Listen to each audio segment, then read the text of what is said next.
Pronto, Agora Cris. sim, agora sim. Agora sim. Obrigado, Gabriel. Tá no modo apresentação? Eu acho que eu tirei de outra vez. Você tirou. Aperta lá. Agora tá. Tá bom. Então, não, então, essa história da geografia, né? Eu acho que a geografia nunca teve tanta evidência, talvez, né? Por diversas razões. Não basta para explicar essa pandemia, aliás, como nenhum grande problema de saúde, não basta a biologia, a medicina, o Cris, tá baixo. planejamento. Fala mais Ainda está perto. baixo. Vai lá, vai Agora, lá. Não basta as ciências chamadas da vida, ou ciência biológica, né? A geografia está em evidência agora nos últimos tempos, principalmente assim, por tratar de uma pandemia global, e a própria definição de pandemia é global, né? Ela se espalhou pelo mundo, mas com velocidade, com dinâmicas, digamos, diferentes, né? Ela na Ásia subiu muito rapidamente e foi relativamente contida. Agora você observa surtos assim mais ou menos isolados na maior parte dos países do Oriente. Na Europa subiu logo em seguida, um mês, 2 meses depois, mas aí apresentou um decaimento lento, né? Itália, Inglaterra, Espanha, esses países demoraram um pouco para cair. Isso é um padrão um pouco relativamente novo, né? Que a gente, os teóricos falam sempre de uma curva bonitinha, senoidal, né? Que na verdade parece que não acontece na prática. E no Brasil, esse maldito patamar aí que a gente atingiu de tanto número de mortes quanto número de casos altíssimo, que é um desafio para a gente, né? Então, também a gente fica falando, porque isso tem promovido assim um desgaste enorme de gente que fala, a Suécia é o exemplo, depois na semana seguinte a Suécia é o pior exemplo do mundo, depois é a Argentina que é bacana, depois a Argentina passa a ser o pior lugar do mundo e vai assim por diante, e a gente tentando entender o que está acontecendo, na verdade, alguns padrões já aparecem que o hemisfério sul provavelmente tem uma dinâmica diferente do hemisfério norte, de que países grandes têm outro tipo de dinâmica, que a pandemia, ao longo do tempo, começa a atingir essas populações mais vulneráveis, né, negros e imigrantes e pessoas sem acesso ao sistema de saúde. Então, bom, acho que está repetido. No Brasil, o Brasil tem algumas peculiaridades, que é a questão climática, né? Como um dos, acho que é o maior país atingido no hemisfério sul, né? Um país com o maior número de casos de morte no hemisfério sul, um padrão um pouco diferente, tem climas diferentes no Brasil, desigualdades sociais gigantescas no país, acumulação de alguns fatores de risco. No Brasil, a taxa de prevalência de tuberculose, de obesidade nem tanto, mas de hipertensão descontrolada e várias coisas podem agravar a pandemia no Brasil. E o SUS talvez seja um trunfo, né, talvez tenha salvado, ou esteja salvando algumas pessoas, mas também está muito desarticulado, né? O SUS não está conseguindo dar conta de toda a demanda que está surgindo.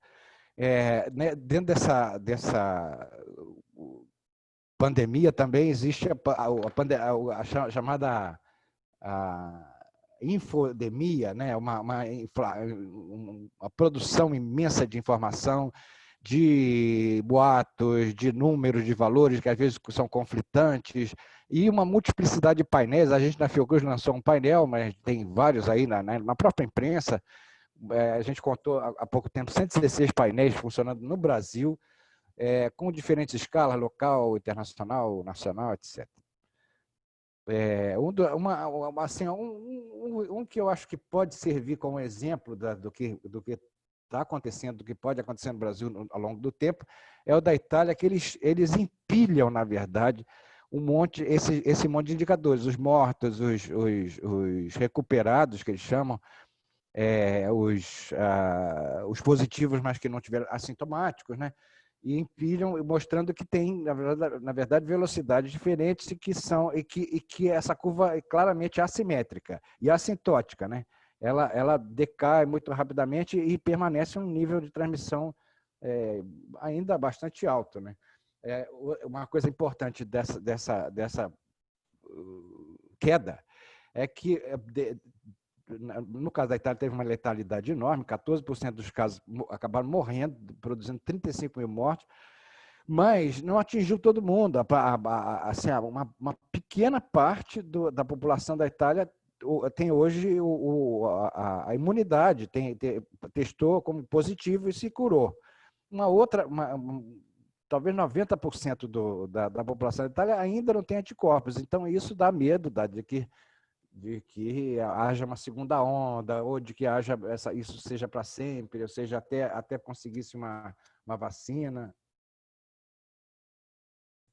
Outro tipo de painel que tem sido interessante são esses mais locais, né, que eu acho que interessa também para a gente aqui desse grupo. Alguns dentro de favelas, a gente tem um dentro da favela aqui de Manguins, aqui perto da Fiocruz, alguns em regiões metropolitanas, esse do Paraná, que chama-se, não é o do CEP, não, acho que é por CEP, tem um da favela da Maré, é muito interessante esse acompanhamento mais de perto do que está acontecendo nesses lugares, assim, nesses lugares um foco mais local. Então, no Brasil, a gente vê ritmos diferentes que a pandemia e intensidade também diferente que a pandemia vem adquirindo ao longo do tempo, atingindo, todo mundo sabe, São Paulo, Rio e Amazônia de uma maneira brutal. Agora, mais recentemente, Rio Grande do Sul, o Sul todo e o Centro-Oeste, com velocidades diferentes. Claro que a gente tem que pensar numa defasagem entre algumas medidas e o impacto que essas medidas têm, mas também em medidas diferentes tomadas em tempos diferentes nesses estados, alguns flexibilizados antes da hora, outros ainda têm uma postura mais dura de isolamento. Bom, esse é um painel geral que a gente apresenta com o que está acontecendo nos estados.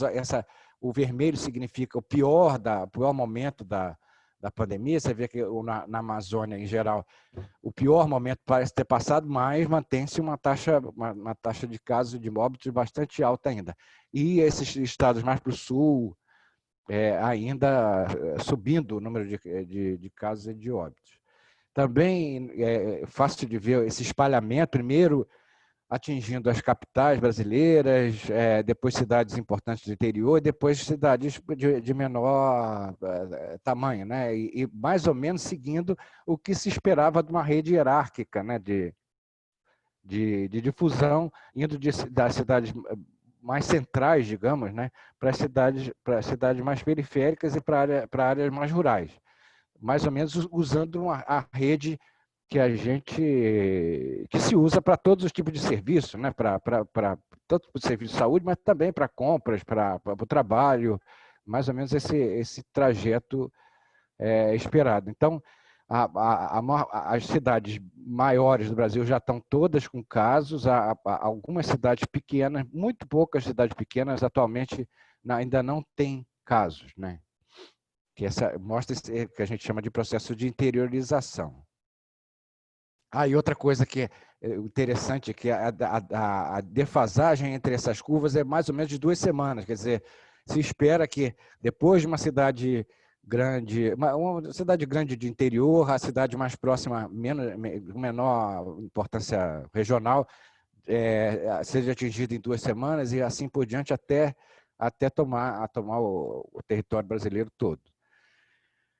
Uma coisa que não é dita nesses painéis, e que o que houve aqui? Uma coisa que não é dita nesses painéis é que assim, o impacto também de... Ele entrou entrei aqui no automático, meu Deus. Como é que eu paro isso? Não, deixa. O que a gente pode mostrar também é que, além das mortes por Covid, existem outros tipos de óbito que também virou polêmica, que em São Paulo, por exemplo, acusam o governador, esse é um troço que saiu no Facebook, o governador de fraudar declaração de óbito, que ele estaria forçando a barra para declarar todo mundo Covid, e que os médicos estariam ganhando alguma recompensa por declarar que as pessoas morreram de Covid, essas doideiras de internet hoje em dia. Mas o que a gente também viu vou tentar segurar esse slide. O que a gente também viu é que houve diminuição de alguns óbitos, por exemplo, a doença do aparelho digestivo, doença genituritário, quer dizer, doenças também metabólicas, e um aumento gigantesco nas causas de doenças infecciosas em geral, não só Covid. E uma migração de causas assim, de mortes que estavam ocorrendo no hospital e começaram a ocorrer em casa. Quer dizer, as pessoas começaram a não utilizar o hospital rejeitando as pessoas, e as pessoas morrendo em estabelecimento de emergência do SUS ou em casa, né? Quer dizer, o impacto é muito maior do que a gente costuma falar, que é o número de casos e o número de mortes confirmadas, que é isso que é divulgado todo dia na mídia, etc. Os confirmados. Esse daí é uma massa dos não confirmados, dos que sofreram os efeitos indiretos da pandemia, de gente que morreu porque não foi tinha outra doença que não tinha nada a ver com o Covid e morreu por falta de assistência. Uma coisa que a gente vem acompanhando também, que eu acho que interessa aqui também, são algumas medidas que a gente tem conseguido pela internet das coisas, né? pela emissão de sinais por smartphone e tal, que mostram adesão ao isolamento, ao movimento de transporte, quantas pessoas estariam em casa, quantas pessoas estariam nas ruas, nas lojas, supermercados, etc. Eu acho que é uma coisa interessante para a gente acompanhar também, além desse painel que eu já disse, que é esses painéis que estão sendo divulgados na mídia, que são só baseados em número de casos e mortes, né? Então, indo um pouco saindo da mesmice que vocês já viram nos jornais, vocês veem todos os dias nos jornais. A gente está nesse meião aqui, produzindo indicadores por meio de dados. E para ter bons dados, a gente precisa de boas sistemas de informação, que no caso da Covid são terríveis, tentando produzir os melhores indicadores possíveis, mas tentando dar voz também à sociedade. A sociedade, no fundo, sei lá, quem representa a sociedade, hoje em dia a gente tem um problema grave de representatividade no Brasil, mas a sociedade define o problema. A mídia também está sendo muito importante nessa etapa aí da pandemia, e tem também pressionado a gente para produzir indicadores, mas acho que esse é um papel nosso aqui, não só a Fiocruz, mas o INPE, diversas pessoas trabalham nessa meiuca aí no que a gente chama de cozinha da produção de informação. E para fazer análise, a gente também precisa da academia. A gente não pode também ficar dando conta só da cozinha, mas também precisa entender, recuperar algumas noções históricas e teóricas para atuar, né, não de maneira completamente imediata. E ouvir e ter alguma interlocução com o governo, que também está difícil, né? Quer dizer, todas essas interfaces, sociedade, esfera acadêmica, mídia, governo, se já não eram muito pacíficas essas interfaces, agora então está em pandemônio, né? E está difícil de se conseguir um consenso, principalmente no Brasil, né? Indo para a teoria, então. Eu vou acabar. Eu acho importante. Eu tenho alguns livros assim que eu gosto muito e que eu acho que deve ter me ajudado nesse processo. Eu vou tentar recuperar um pouquinho da história da geografia da saúde. esse tema difusão de doenças sempre foi de muito interesse para a geografia, né? Difusão, começou com difusão de conhecimento, difusão de inovações, e depois um grande número de geógrafos começou a trabalhar com difusão de doença. Esse daí é um mapa da difusão de cólera no mundo, mas existem diversos outros tipos de estudos sobre isso, e que a difusão da cólera no mundo mais ou menos percorreu as rotas comerciais que existiam naquela época, de 1800 e pouquinho, né? E principalmente feito por navio, né? Os portos eram os primeiros afetados. Então, a gente entender esse processo, entender dessas determinações do processo de difusão daquela época também serve para entender hoje a pandemia de Covid-19. Um cara também famosíssimo que estudou a cólera também, mas numa escala mais local, em Londres, um surto de cólera, ele foi muito importante por ter usado mapas, né, para fazer essa relação entre cólera e o consumo de água contaminada, né, e a falta de saneamento, etc. Num contexto de briga religiosa, ele mesmo ali naquela areazinha dele teve conflitos lá com reverendos e tal, de dois reverendos que brigavam, tinham brigas gigantescas sobre como é que se transmitia a cólera. Num contexto também de pobreza e de industrialização, essa época de Londres era um nojo, né, de poluição, não só a poluição do ar, mas também a falta de saneamento, e teve consequências importantes para algumas políticas de saneamento, já em 1800 e tanto. Né? O outro que eu e Miguel adoramos, que é o Max Sor, francês, estudou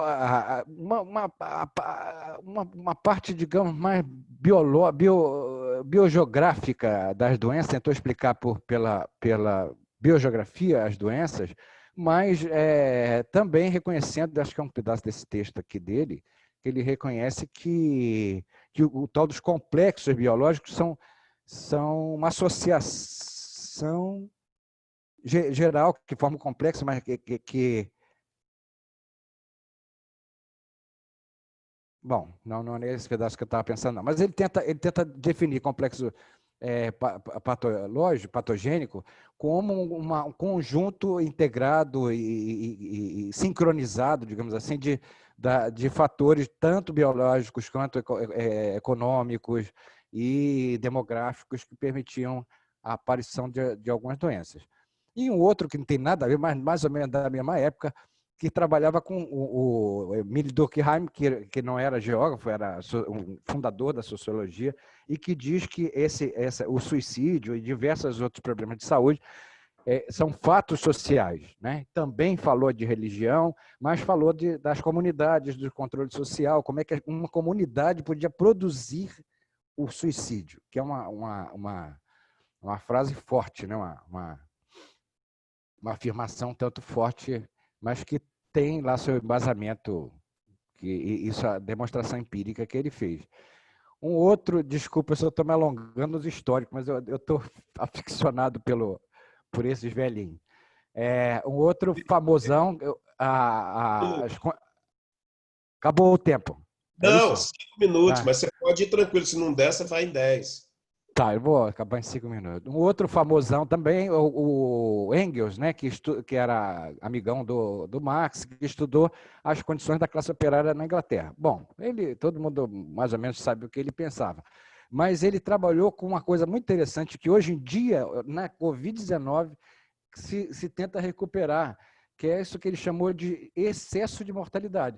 Quer dizer, claro, todo mundo vai morrer, a população vai se renovar ao longo do tempo. É um pouco a maldição do Bolsonaro. Todo mundo vai morrer, claro que todo mundo vai morrer, mas isso não justifica o não fazer nada. O que ele chamou de excesso de mortalidade é a mortalidade associada a condições péssimas de vida, que ele descreve aí nesse relatório. E mais interessante é que ele faz uma tabelinha bem boba, que é classificando por qualidade da construção, da habitação, as ruas e as casas. E a combinação de morar numa rua boa, morar numa rua ruim, morar numa casa melhorzinha, dentro de um bairro ruim, isso determinava isso que ele chamou de excesso de mortalidade. Milton Santos, acho que criou o movimento, né? A maior parte desses caras, eles trabalharam com quadros estáticos, digamos assim. O Milton Santos fala da dinâmica do território, das redes, dos circuitos econômicos, e também, eu acho que explica bastante a Covid-19, porque mostra que o espaço é usado diferentemente por atores sociais, né? Dependendo da sua inserção social, dependendo dos seus valores culturais e da própria rede física, que é montada no espaço, a existência de estradas, barreiras de circulação e a própria o desenvolvimento capitalista e a ocupação do espaço determinado por esse fator macro de expansão do capitalismo, né? Finalmente, a nossa amigona Luísa Rojas, que faz uma síntese disso daí, como é que a gente aplica esse tal do território na saúde. Ela diz que o território é o lugar de organização do serviço de saúde, quer dizer, onde o serviço de saúde se dá em rede e em fixos, que é o centro de saúde, é o hospital, mas também o fluxo de profissionais de saúde, de insumos para a saúde. Esse território também é o lugar onde vive a população. A população precisa de uma determinada base territorial para viver. E isso conforma contextos que produzem problemas de saúde. É nesses lugares que se produzem alguns problemas de saúde. E também é uma área de representação, de organização política, seja administrativa, governamental, seja da população de uma maneira mais informal, né? Caramba, eu precisava de 10 minutos para falar disso, mas não vou. Então, sintetizando, assim, a gente tem a história, sintetizar que sei que eu posso ser tão ousado, mas sintetizando essa relação geografia com saúde, esse está publicado na revista Confins. Eu adorei esse artigo que eu fiz com argentino, com francês, que eu acho que é uma tentativa de síntese. Quer dizer, antigamente se acreditava que tudo era ambiental, tudo era o clima, etc. Depois se começou a estudar um pouco com Max Ohr uma relação entre essa teoria dos germes, né, dos micro-organismos, e a geografia regional, que geraria esses focos naturais, o complexo patogênico. Paralelo a isso, eu citei o exemplo do Engels, mas de outros também, do próprio Durkheim, quer dizer, uma epidemiologia mais social, em que as desigualdades sociais causariam problemas de saúde. E isso converge hoje em dia para que está se chamando uma nova geografia da saúde, que é a determinação social e ambiental e as desigualdades em saúde. As desigualdades não são só sociais, também são ambientais, agora se manifestam no território, e isso eu acho que é uma síntese dessas correntes todas que eram muito, assim, uma visão muito parcial do problema, né? Indo para a geografia do nosso cotidiano com a Covid-19, a gente vê, por acaso, essa figurinha daqui da esquerda apareceu no Facebook, como as pessoas deveriam se comportar, mantendo 2 metros de circulação, e não é que essa mesma figurinha apareceu na realidade, lá se não me engano, foi no Central Park, não sei, num gramadão, que alguém desenhou esses círculos aí, não sei se foi governo ou moradores, desenharam esses círculos e que as pessoas, que grupos ocupavam esses círculos aí. E isso é muito interessante, porque não são as pessoas que estão, não é uma pessoa por círculo, são pequenos grupos nos círculos. No caso, pode ser amigos, pode ser um casal, pode ser uma pessoa sozinha, e isso está reconfigurando, sem dúvida nenhuma, essa é uma nova geografia do cotidiano que nós estamos vivendo. Nós estamos, ao mesmo tempo, trancados, mas com uma convivência intensa, né, com algumas pessoas muito escolhidas. Tem um cara que está falando, na verdade, que isso é uma demonstração de uma solidariedade seletiva. essa história de dizer que o mundo vai ser maravilhoso depois da Covid, que todo mundo vai ficar bacana, que vai repensar seus valores humanos, não sei o quê, também é compensada por outros que dizem que as pessoas vão ficar mais canalhas, com mais egoístas e mais individualistas.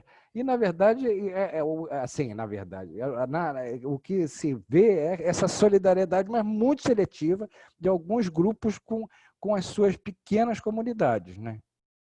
Do outro lado, também não se pode esquecer que existe uma geopolítica. Não é que a geografia seja só do local, das pequenas comunidades. Também é uma briga geopolítica gigantesca. Basta ver agora a briga do frango contaminado, que, por ironia, o vírus chegou da China para o Brasil e agora é exportado na embalagem de frango para a China. E a China rejeita o frango contaminado que ela precisa. Impressionante o que está acontecendo. E a briga por insumos também. A gente passou pela disputa por material médico, né, EPI e respiradores. Então, não, agora acho que eu acabei. Quer dizer, na verdade, como todo geógrafo gosta de falar, existem esse fenômeno da pandemia e do vírus se reflete em várias escalas, né?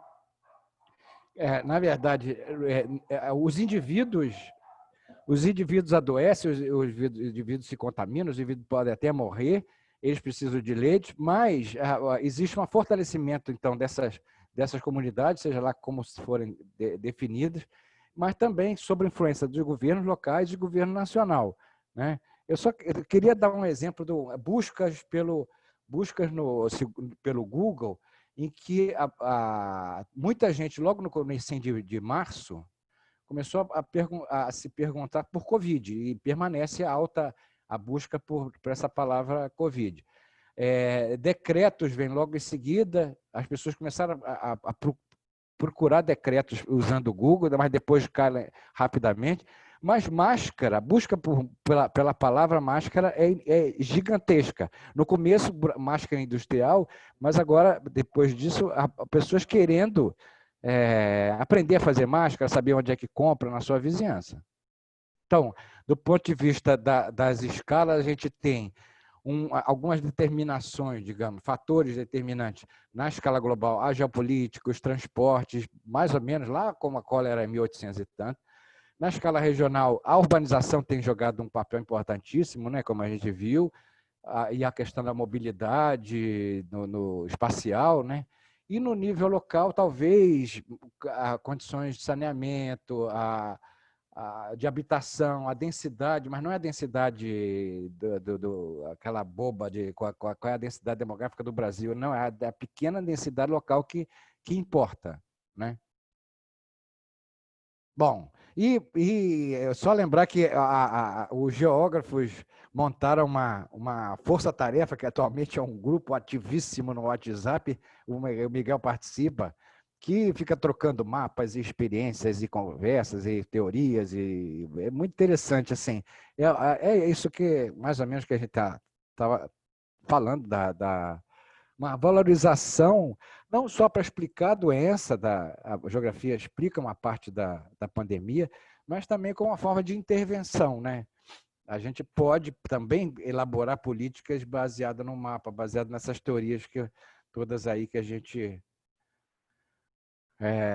mencionou. Então, só o INPE está aí, um dos logos que está aí nessa tela é do INPE, que assim, eu tenho um carinho enorme por todo o passado que a gente tem com o INPE. A gente tem outros parceiros também que estão ajudando muito a gente, e está na hora de incentivar essas parcerias, de retomar a gente precisa ouvir e conversar muito, bons dados, bons parceiros, boas teorias. É isso. Obrigado. Beleza, obrigado, Cristóvão. Vai sumir aqui as minhas... agora apareceram as janelinhas. Ô, Cristóvão, muito obrigado. Vou bater aqui palminha. Quero fazer assim, ó. Bater palminha. Onde é que bate Aprendi a colocar essas palminhas, é muito bom. E assim, ou então assim que a gente faz. Ô, Cris, é assim, né? Ô, Cris, muito obrigado, muito obrigado. Foi ótimo. E não se preocupe com o tempo, não. Legal, o tempo que der para falar o que você precisava falar. Você falou tudo que você precisava falar ou você tem mais coisas? A Agora gente só vai. quero ouvir. Quero ouvir Não, agora. não, você vai ouvir e interagir. Agora vamos conversar. Primeiro, muito obrigado mesmo por você ter aceitado o papo, chegar aqui, colocar como é que estão andando as coisas. Porque você está trabalhando em muitas frentes aí e a coisa é difícil. Quer dizer, a Fiocruz tem um papel institucional importante, tem que responder, tem que dar respostas e vocês têm feito isso, você em particular. Além da rede de geógrafos, daquelas, ou seja, várias, que é talvez o contrário da solidariedade seletiva, né? É legal, porque eu gostei dessa discussão, depois eu quero retomar. Mas a rede de geógrafos é o contrário, né? Porque outro dia alguém falou, eu preciso de alguém para resolver um problema em 2 cidades do sul de Minas, que eu nem lembro o nome mais quais eram, e daqui a 10 braços levantaram lá no virtual e falaram, não, eu estou aqui perto, eu posso ajudar, tal. E foram lá fazer o que o Cris adora de chamar, quando chamava de mapinha. O que ele faz? Faz mapinha. Ele ficava, ficava bravo. Bom, vamos abrir as perguntas aí, abrir o espaço, abrir as janelas. Quem quiser conversar, vamos botar a carinha aí, pessoal. Ana Cláudia, deixa eu ver vocês. Ana Cláudia, que saudade de te ver. Então, vamos lá. Então, está aberto aí o espaço para as perguntas, conversas, interações. Ana, isso, agora sim. Enfim, perguntas para o Cris, o que quiserem conversar. Eu tenho, mas vou deixar aqui, vou controlar. Alguém me ajuda aí controlando lá no chat quem quer fazer pergunta e colocando lá. Gabriel. Eu quero. Marinalva quer. Mais quem? Então começa, Marinalva. E aí a gente vai anotando no chat aqui quem quiser.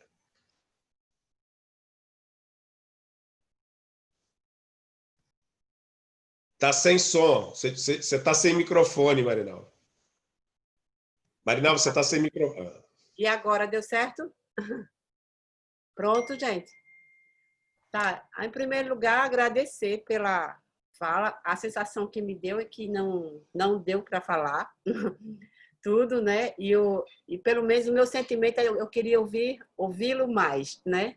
Mas eu gostaria de ouvi-lo a partir da última questão e da primeira que você colocou, né? Que eu acho que é a questão Covid e a questão da ciência, né? A provocação e a demanda que a Covid está fazendo à ciência. Você está colocando a geografia, estou falando a geografia, pode ser o que seja, né? A revitalização, mas a revitalização para responder demandas, né?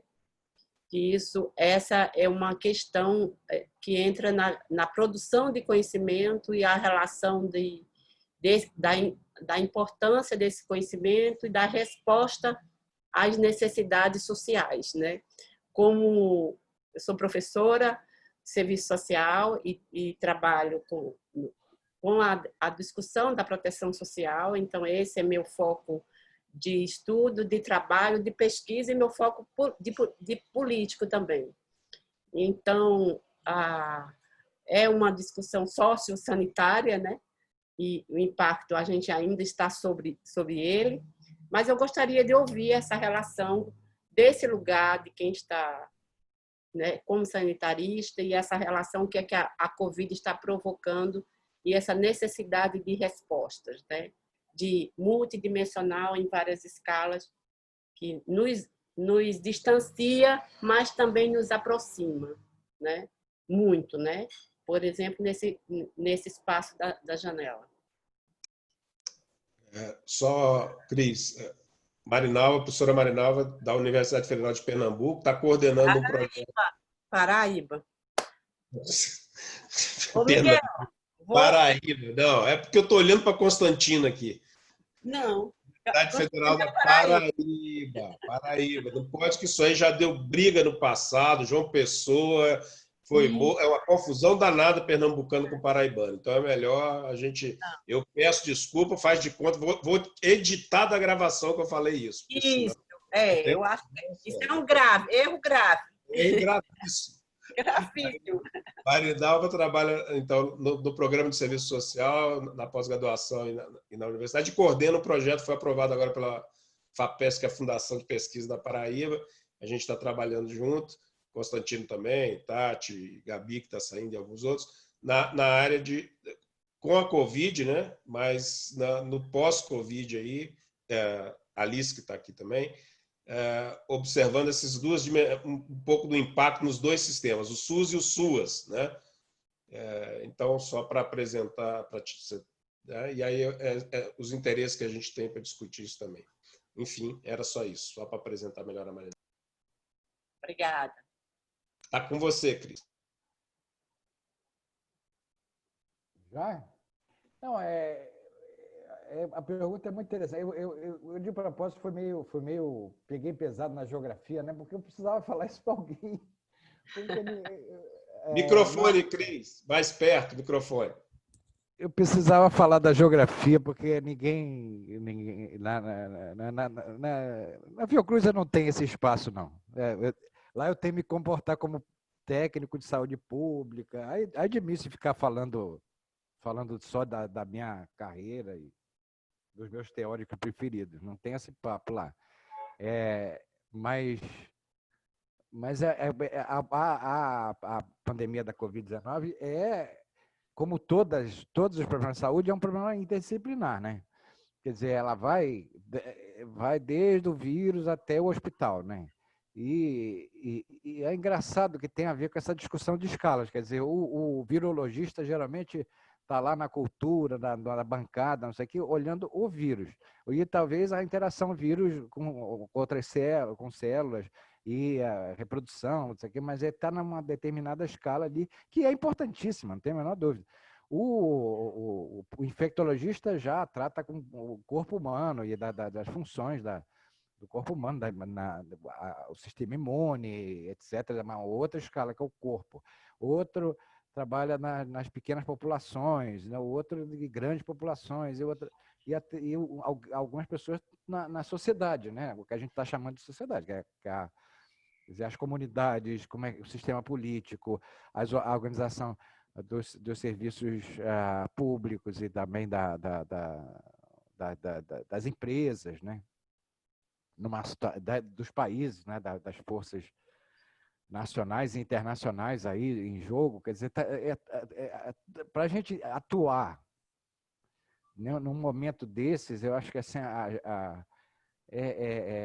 cada um entendendo cada um de nós tem algumas preferências de campo de conhecimento e dominam algumas técnicas, mas para entender um problema desse tem que ser realmente uma abordagem super disciplinar, com uma troca muito intensa entre esses conhecimentos.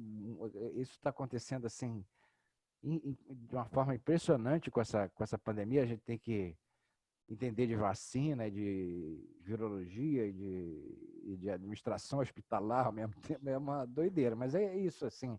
E é social, né?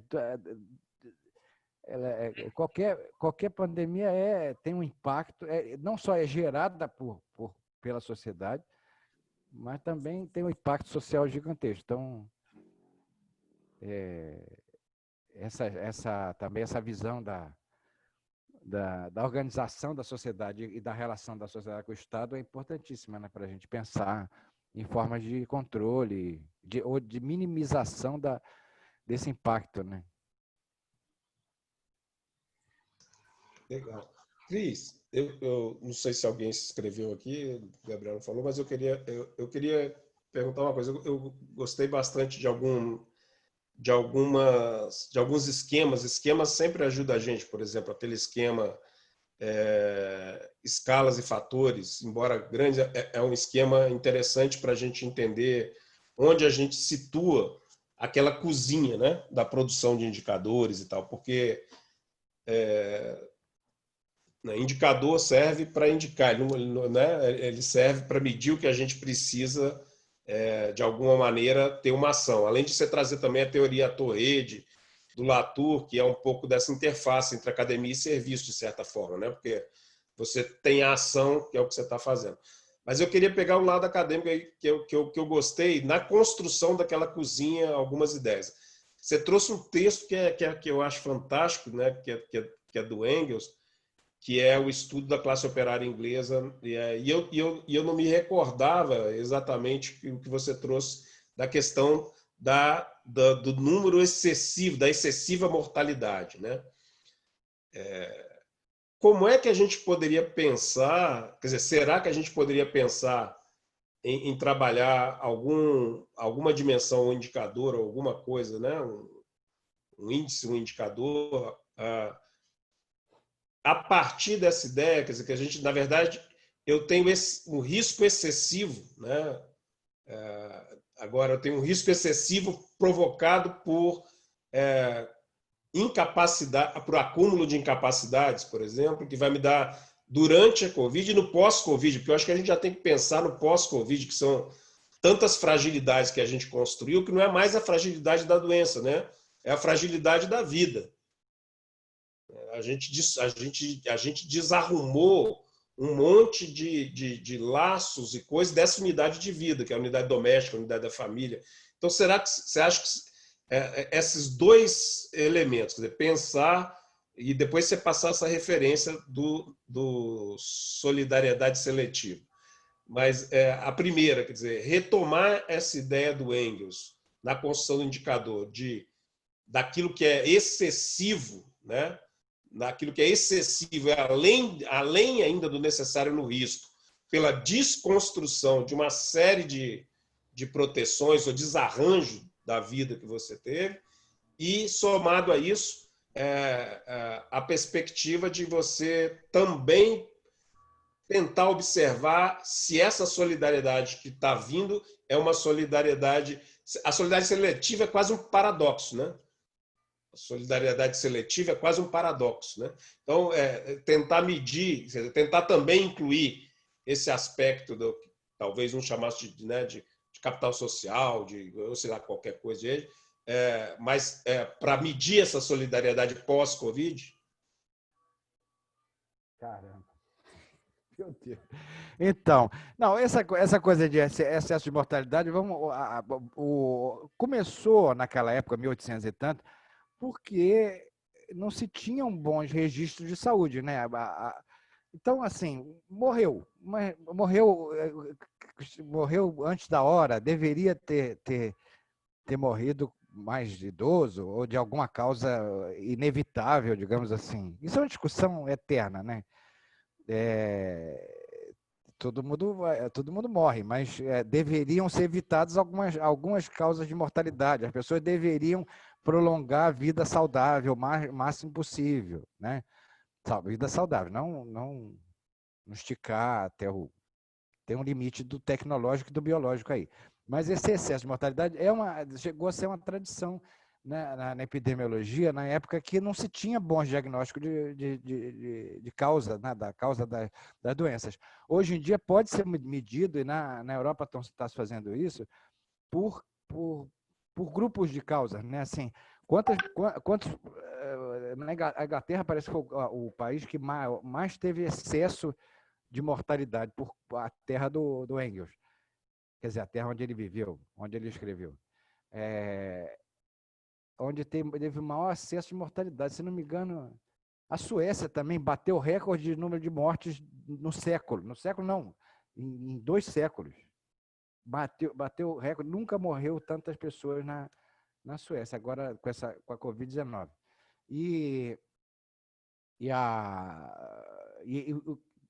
Tem um cálculo estatístico para fazer isso, né? Mas o interessante é decompor isso. Assim, quantos por cento desse excesso se deve à Covid diretamente? Pessoas que se infectaram e morreram por Covid.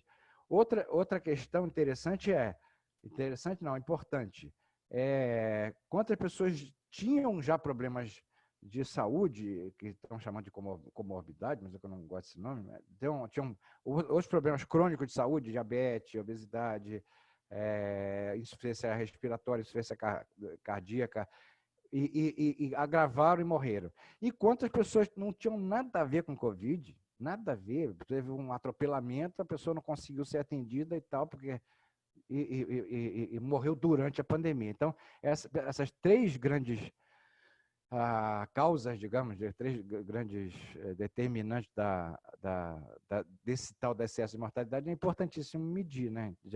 E existem técnicas para isso. A gente está esperando bons.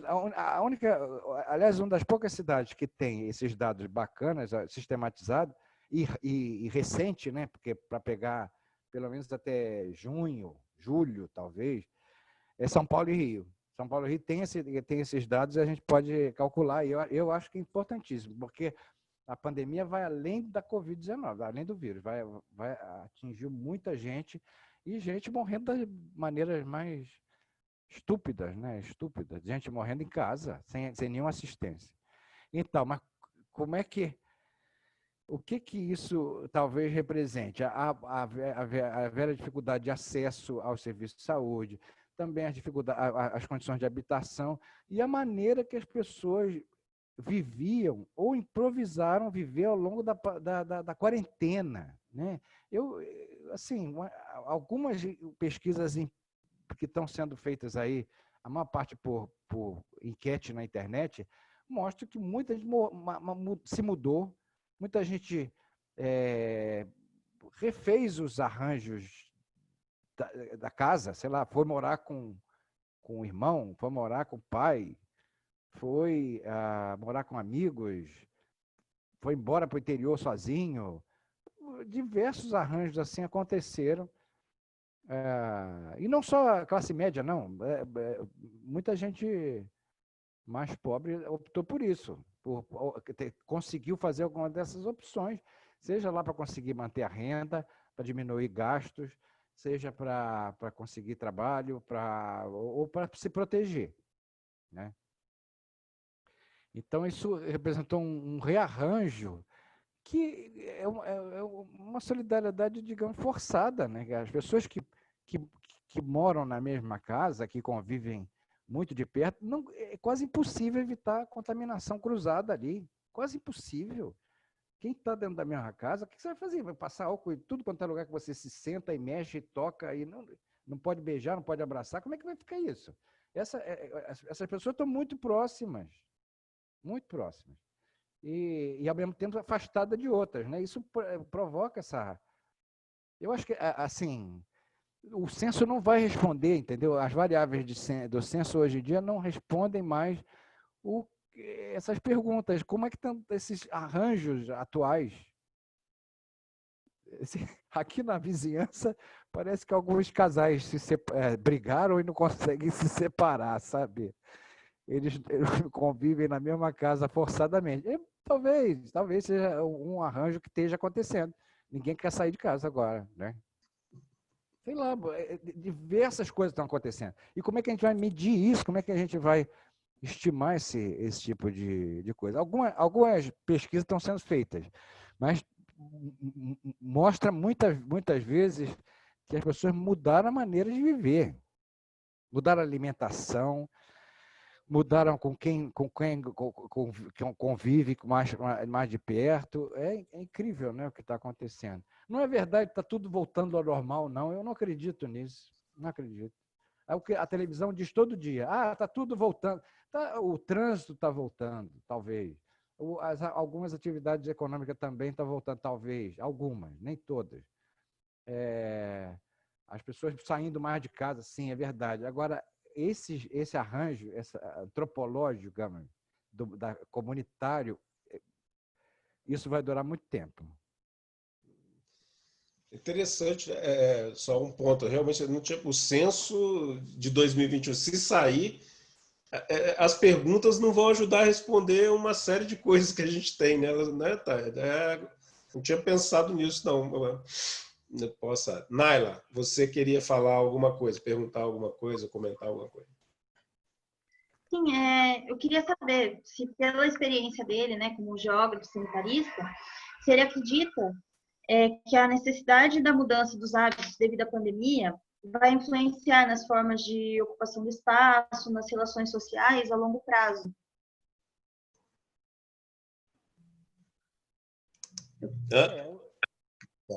Oi? Alguns indicadores, sim, né? Já estão mostrando isso, que as pessoas estão... Microfone, Cristóvão. Desculpa. Algumas indicações de que isso está acontecendo. As pessoas estão fazendo compras próximas de casa. As pessoas estão se relacionando mais com pessoas próximas e menos com pessoas distantes. Isso muda a economia, né? A micro, digamos. A micro. Talvez se aproxime mais produção e consumo, né? Essas esferas se aproximem mais, espacialmente, né? Pelo menos na produção de alimento, por exemplo. Se aproxime mais a produção de alimento o local de produção, local de consumo. Ao mesmo tempo, trânsito a longa distância, né? O aparato tecnológico, o consumo aumentou, disparou, né, nos últimos meses, e feito por trânsito internacional, transporte internacional, né? O Brasil perdeu muito da capacidade de produção industrial e muita coisa é importada. Então, mas eu acho que esse fortalecimento dessa nível local é quase, não digo para sempre, mas vai ser uma marca, acho que na nossa, será que eu posso falar nossa geração? Esse pessoal é tão novinho. Na nossa, eu e Miguel, na nossa, eu e Miguel, e também na de vocês. Duas gerações completamente diferentes. Mas acho que vai ser uma marca, a revalorização do local. Inclusive, escolher melhor onde morar e talvez o famoso home office, né? Para quem pode, claro.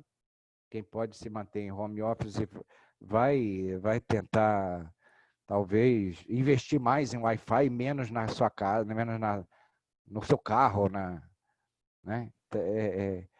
É o que está sendo discutido aí. Não é que isso seja assim, uma humanização não do capitalismo. Não acho, isso não é uma necessidade. É uma necessidade de se evitar grandes deslocamentos, evitar compras supérfluas, né?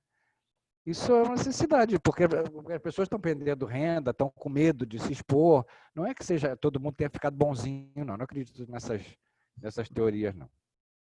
Ou a Tati quer te fazer uma pergunta. Ou talvez o cara possa começar a comprar um carro com Wi-Fi, né?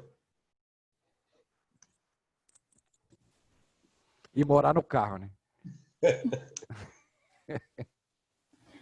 Oi, professor Cristóvão.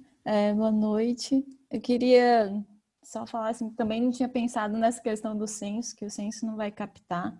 Eu acho que já está difícil para a gente trabalhar com a questão de indicadores e o que os indicadores podem captar nessa questão da Covid. Também só para falar que eu me interessei também pelos seus teóricos mais antigos. Eu já estou consultando sociólogo aqui de casa, e aí a gente pode conversar depois.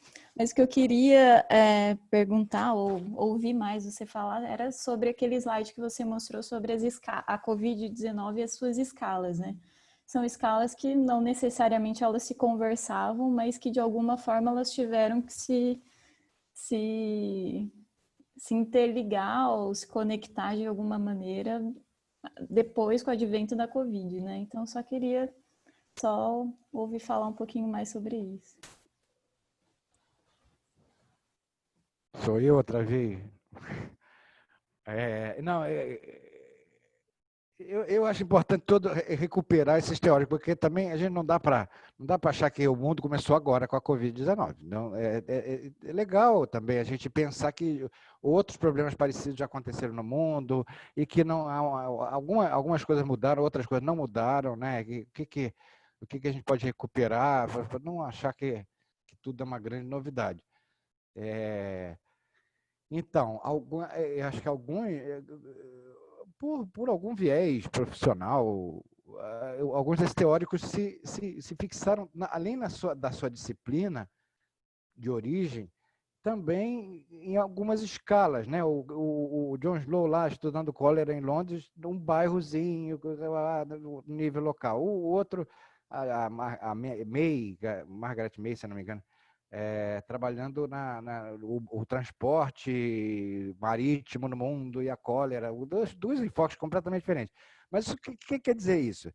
Que essas escalas estão interligadas. Um navio que sai da Índia com gente contaminada pelo vibrião da cólera, chega no porto de Londres, ele vai começar a transmitir cólera em Londres. Mas isso, de alguma maneira, conecta escalas, né? Assim, o que acontece no nível global, o que acontece em volta do porto. Mas não interessa mais. Depois que a cólera chega numa cidade, ou a Covid-19, não interessa mais saber se veio da Índia, se não veio da Índia, não interessa, já passa a ser outro determinante. Ali no nível local passa a ser outro determinante. O que eu estou querendo dizer com isso? Que a gente precisa construir indicadores diferentes para escalas diferentes. Então, o transporte era e ainda é importante para a difusão global de um vírus como esse. No nível local, tem outros determinantes. Eu vou dar o exemplo da famosa densidade demográfica. Teve uns trabalhos muito fraquinhos que começaram a aparecer quando quando começou a pandemia no mundo, que as pessoas calculavam densidade demográfica dos países. Você imagina? Aí o Brasil tem densidade mais ou menos baixa, né?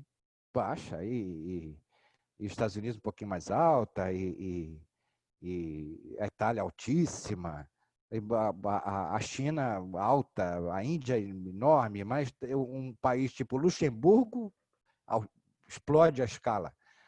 Isso não tem absolutamente nada a ver com... Não é essa densidade que a gente está trabalhando. Vou dar outro exemplo de densidade. Os canalhas do governo Bolsonaro acusam o tempo todo, principalmente gente burra, militar mal formado, esse pessoal que não estudou direito, falam muito que índio tem muito território, né? Tem uma área enorme. As serras indígenas são enormes e tem pouco índio lá dentro. Por quê? Porque eles calculam a densidade demográfica, quantos índios tem lá dentro, dividido pela área. Não é assim que índio vive. Índio não vive naquela área toda. Eles vivem aglomerados, em algumas aldeias, né? Não usam a área para extração, né? Mas para caça, muitas vezes, mas eles vivem em comunidades e muito próximos uns dos outros. Tem um convívio enorme lá dentro deles. Eles não andam espalhados uniformemente dentro daquela área toda. O que isso representa? Que se eles estão, de alguma maneira, estavam de alguma maneira protegidos da entrada do vírus, porque estão afastados do resto do mundo, mas ali dentro, se entrar o vírus, vai ser uma catástrofe. Já está acontecendo, infelizmente, em algumas aldeias indígenas, de assim, muita gente morrendo com a entrada de um vírus numa aldeiazinha. Então, mesmo esse indicador mais bobo de todos, que é a densidade demográfica, tem que se tomar muito cuidado, porque ele é importante no nível local, e o que a gente está chamando de densidade. O território, não é o território todo, é o território vivido, como dizia o Milton Santos, o território utilizado, né? Utilizado efetivamente para as suas práticas diárias. Isso traz o problema para o seu cotidiano. As casas têm densidade, os domicílios têm densidade. Quantas pessoas... E esse, sim, parece que é um indicador importante para a Covid. Quantas pessoas moram por cômodo ou ou por área do domicílio, sei lá o quê. Isso é importante. Mas essa discussão é muito... A própria densidade gera uma perturbação, né, nas análises gigantesca, né? Mesma coisa o clima, né? Talvez o clima mundial não tenha importância, mas o microclima, sim. Então, quer dizer, eu acho que cada indicador no seu lugar, sabe? No seu nível. Não misturar essas coisas. Ema, né? Cada um é Silvana, ema, ou não sei, cada um no seu quadrado, isso é alguma coisa assim. Ado. Mariane quer fazer uma pergunta. Tatiane é pós-doc aqui conosco, demógrafa, Cris. Tem trabalhado também um pouco com a Covid com a gente, é especialista em indicadores. Mariane está fazendo doutorado com Isabel. E Naila faz mestrado comigo e com Isabel. E a do Liz aqui também. E a Mariane não tem nada a ver com essa área de geografia de saúde, então eu vou fazer a pergunta mais leiga da janela, tá? A gente tem percebido que as coisas estão voltando a funcionar no Brasil porque a gente tem banalizado a situação da Covid, né? Que a gente vê 1.000 mortes por dia e não liga, vê o número e não dá bola, então o comércio volta a funcionar, a gente sai para a rua. Mas tirando essa banalização da Covid, e dado o que você tem visto dos outros países e como a situação está sendo conduzida no Brasil, vocês têm alguma previsão de quando que a situação vai voltar a algum senso de normal? É só depois que sair uma vacina? Estamos perdidos? Teremos uma nova sociedade pós-Covid? Assim, a sua bola de cristal tem alguma resposta nesse sentido? Ele é bom disso, que ele tem uma bola de Ele é bom cristal de bola? mais Tereza. Ai, meu Deus. Ai, meu Deus. Não, então, olhando a experiência de outros países, o Oriente, por incrível que pareça, tirando o Irã, tirando talvez Coreia do Sul, não está vivendo a tal da segunda onda, não é? Eles conseguiram baixar a transmissão, mesmo não tendo alcançado a tal da imunidade de rebanho, ou nome chato, imunidade de grupo, assim, 70%, 60% de pessoas que foram infectadas e se curaram. É possível que a pandemia passe, ou o pior da pandemia passe, sem atingir o tal dos 70%, que seria uma tragédia, né? No Brasil, se isso acontecer, vão morrer 1 milhão de pessoas. É uma tragédia, não vai acontecer. Então, na Europa, não. Na Europa, você tem esse decaimento lento, né, na maior parte dos países. Mas não é também uma segunda onda, por enquanto. Talvez eles estão com medo da segunda onda no inverno. No inverno, que vem aí. Pode ser que pegue o embalo do esfriamento, do frio, que muda hábitos, muda a sobrevivência do vírus, sei lá, tem um monte de hipóteses sobre isso. Mas eles estão com medo da segunda onda do inverno. Por enquanto, o que eles têm são surtos localizados, né? Uma fábrica, um pub, eles de vez em quando descobrem, esse pub daqui teve transmissão, vamos dizer que... E primeiro que se exige um trabalho gigantesco do que a gente chama de vigilância epidemiológica, de ficar de olho em tudo que está acontecendo para descobrir esses clusters, né? esses surtos. Mas, assim, dá para controlar nesse nível basal, com alguns picos, né? Com alguns surtos, se o Brasil seguir esse mesmo caminho nos próximos meses. Descer sem vacina, mas apresentando alguns surtos localizados. Eu espero que a gente seja bom o suficiente para controlar esses surtos, né? Que é difícil. Tem que ter testagem, tem que ter um bom sistema de saúde funcionando, tem que ter informação. Agora, passar de vez só com vacina, gente, só com vacina, é o que todo mundo está falando. E a vacina pode demorar, talvez no começo do ano que vem, se faça a primeira rodada de vacinação. E é isso, assim, tem um monte de vacina concorrendo, isso é bom, né? De repente alguém acerta, né? Alguém acerta, que seja russo, chinês, inglês. Mas No Brasil, então, só em 2022. Não, 21. Não, se a vacina, as primeiras vacinas que saírem no mundo vão chegar no Brasil, com certeza. Com certeza. Agora, se ela vai garantir que todo mundo vai ficar imunizado, aqui aí é outra questão. Mas é claro que eu não tenho a menor dúvida que mesmo com esse governo maluco que a gente tem, que vai importar vacina e vai produzir no Brasil.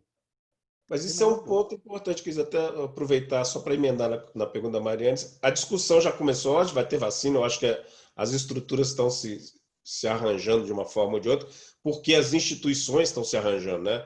A Fiocruz, no fundo, é responsável por poder ter isso. Butantan.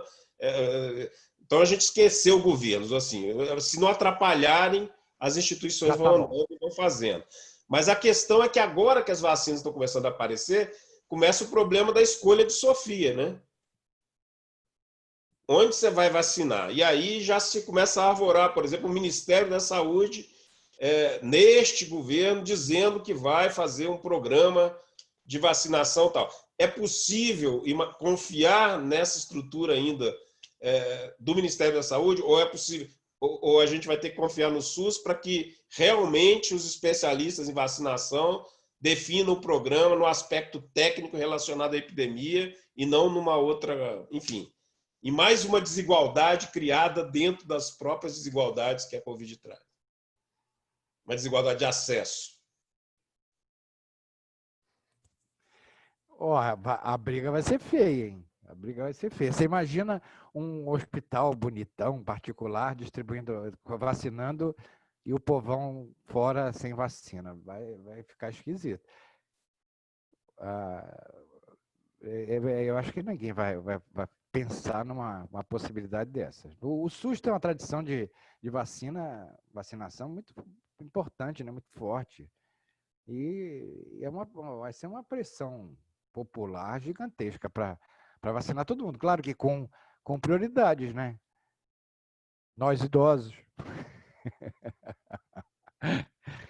os militares, policiais. Não sei, estou brincando aqui, mas estou brincando. Ninguém falou nisso, não. Vai começar a solidariedade seletiva por aí. Claro, né? Claro.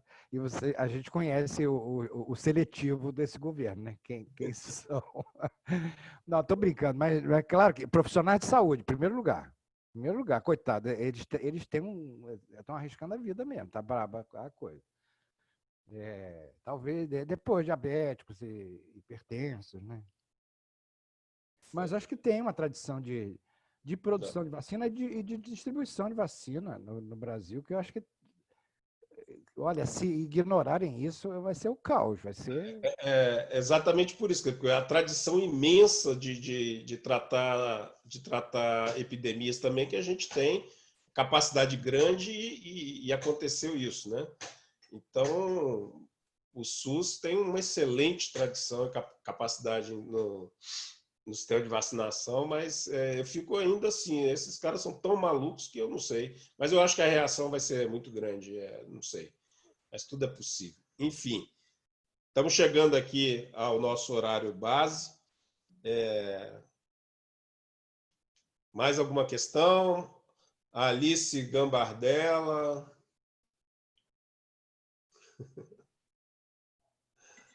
Alguém mais? Eu posso falar? Oi?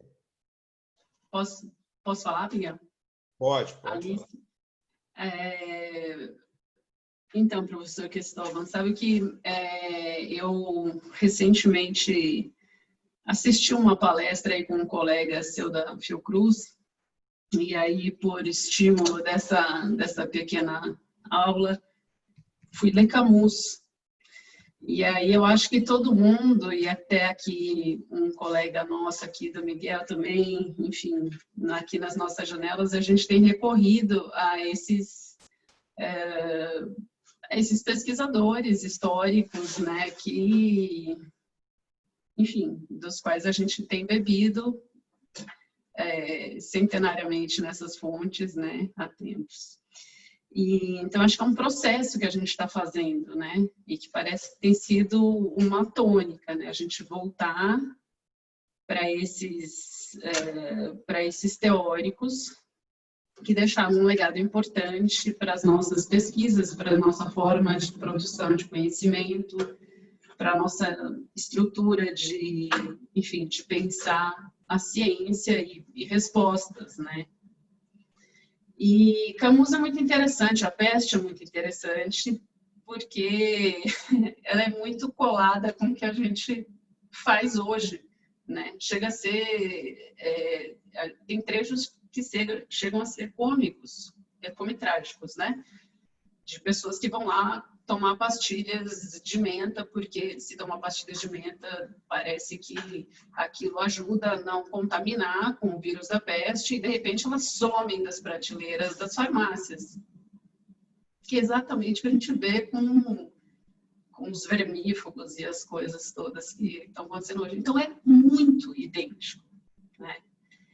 E aí, olhando para o processo histórico, eu acho que a gente tem que, talvez, fazer esse esforço, embora seja um momento de transição e de crise, um esforço duplo, talvez, de olhar para a história e da gente não desaprender com o que a gente já viveu. Não é a primeira crise, mas também não será a última, né?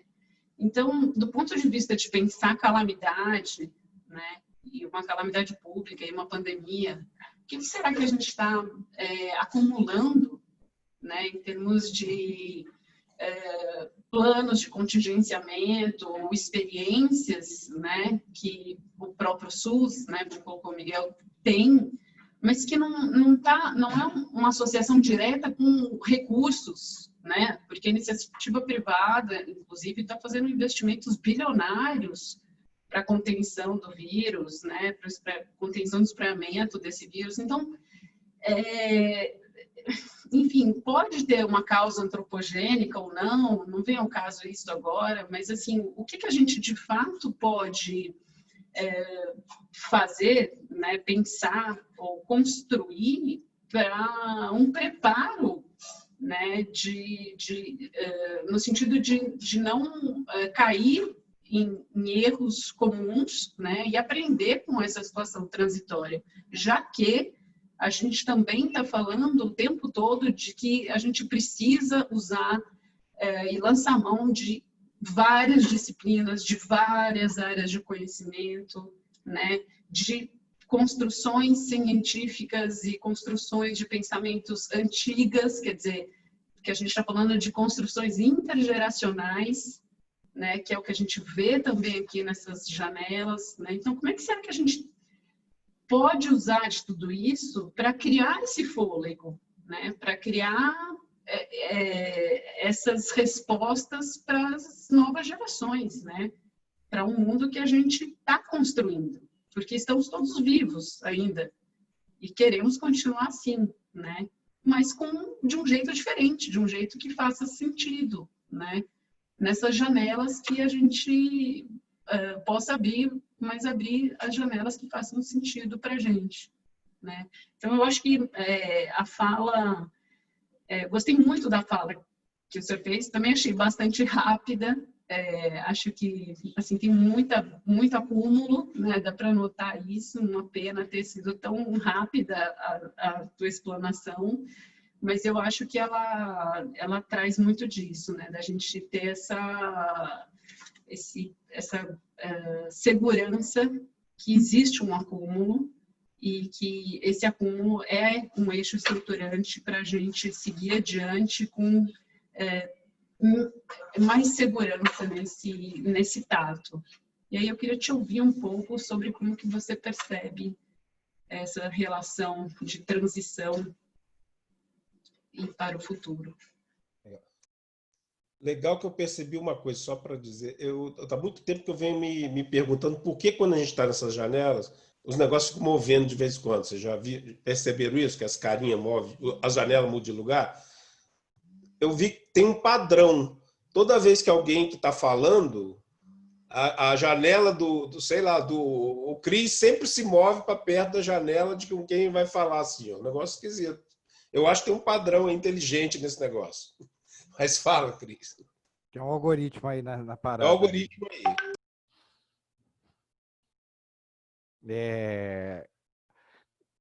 Não, eu acho que está claro isso de recuperar alguma coisa, né? Talvez até por um mecanismo psicológico, né? De as pessoas tentarem se fixar, se enraizar. Alguns, uma busca religiosa, nada contra nem a favor, né? Alguma busca mística até, acho que é perceptível isso. Outros com um fortalecimento da família, da comunidade, outros a busca das teorias, mas também desse conhecimento tradicional, né? Do conhecimento tradicional que o Brasil tem tanto, tem a história oral dos negros, dos índios brasileiros, né? É tão importante isso, né? E eu acho que isso não sei se eu estou sendo muito visionário, muito iludido, mas uma pequena revolução, né? Da valorização desses saberes porque o fascismo, não é que esse governo é totalmente fascista, ele namora algumas práticas fascistas. Mas uma das características do fascismo é a obrigação à uniformidade, né? Assim, ao saber único e todo o mesmo, uma padronização do conhecimento forçadamente. Então, mas a volta de pensar o Brasil como lugar diverso, desigual, mas diverso, mais rico culturalmente, da volta do conhecimento local, da tradição oral, para o bem e para o mal, né? Para o bem e para o mal, para muita boataria também, muita coisa esquisita rolando, besteiras sendo faladas, amplificadas aí pela internet, mas também alguma recuperação de alguns valores, digamos, mais comunitários, mais humanos, né?